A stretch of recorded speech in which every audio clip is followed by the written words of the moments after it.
میرا سوال آپ سے یہ ہے کہ مجھے کئی دوست ملے جن میں سے کچھ سیاہ ہیں اور کچھ سنی.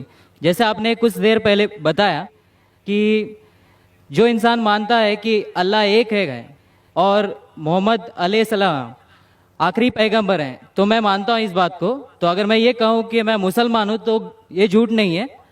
لیکن مسلمان بننے کے بعد ایک نماز پڑھنا بہت ضروری ہوتا ہے اور کچھ طریقے ہیں جو دونوں ہی دوستوں نے مجھے بتائے لیکن ان کے طریقے الگ الگ ہیں.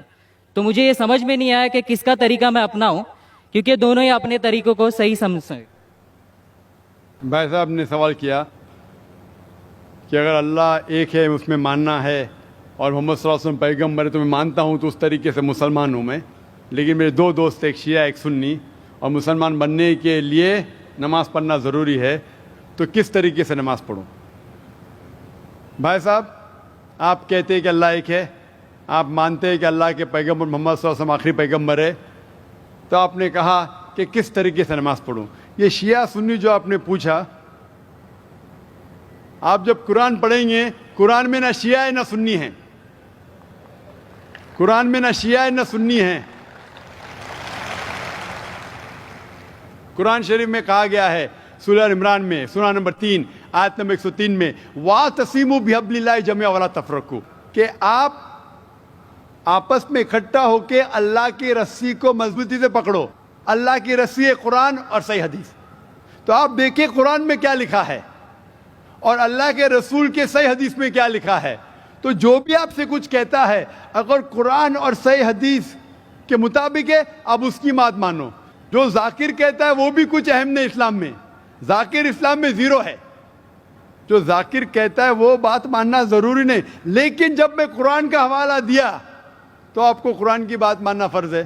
جب میں صحیح حدیث کا حوالہ دیا تو آپ کو صحیح حدیث کی بات ماننا ضروری ہے. تو اسی لیے کوئی بھی شخص کچھ کہتا ہے اگر اختلاف ہے اس میں تو پھر سے رجوع ہو جاؤ قرآن اور حدیث کے پاس, کیونکہ قرآن میں لکھا ہے سورہ نساء میں سورہ نمبر 4 آیت نمبر 59 میں ورس نمبر 59 میں اطیعوا اللہ واطیعوا الرسول, اللہ کی اطاعت کرو, اللہ کی بات مانو اور اللہ کے رسول کی بات مانو. اور وہ لوگ those who have been charged with authority, جو اولو الامر ہے, وہ لوگ جو آپ کے امیر ہے. لیکن اگر ان میں اختلاف ہے پھر سے رجوع ہو قرآن و حدیث کے پاس, اللہ اور اللہ کے رسول کے پاس. تو اگر دو شخص دو عالم کوئی بھی اگر اختلاف ہے آپ پھر سے مڑو اللہ اور اللہ کے رسول کے پاس, قرآن اور صحیح حدیث کے پاس. پھر دیکھو کہ کون سا دوست, کون سا مسلم, کون سا عالم, کون سا مولانا قرآن اور صحیح حدیث کے مطابق کہہ رہا ہے. آپ سمجھے؟ تو اس سے پتہ چلے گا کہ کیا صحیح ہے. آپ بولتے ہیں کہ نماز پڑھنے کے طریقے میں اختلاف ہے, شروع میں کم از کم جو یکساں ہے وہ تو شروع کرو.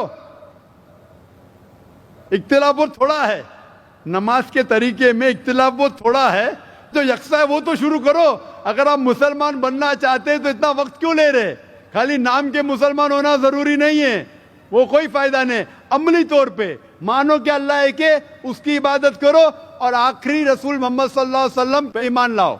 اور اس کے بعد پھر تحقیق کرو آپ کے دو دوست لوگ جو بول رہے قرآن سے کون میچ کرتا ہے, صحیح حدیث سے کون میچ کرتا ہے. کیونکہ اللہ کے رسول فرماتے صحیح بخاری کی حدیث ہے اس طریقے سے نماز پڑھو جس طریقے سے آپ نے مجھے دیکھا. تو جو صحیح حدیث سے ثابت ہے قرآن اور صحیح حدیث سے اس طریقے سے نماز پڑھو. لیکن اگر 19-20 فرق ہے کم از کم جو یکساں ہے وہ تو شروع کرو, اختلافی باتوں پہ تحقیق کرو, انشاءاللہ پتہ لگ جائیں گا آپ کو کیا صحیح ہے.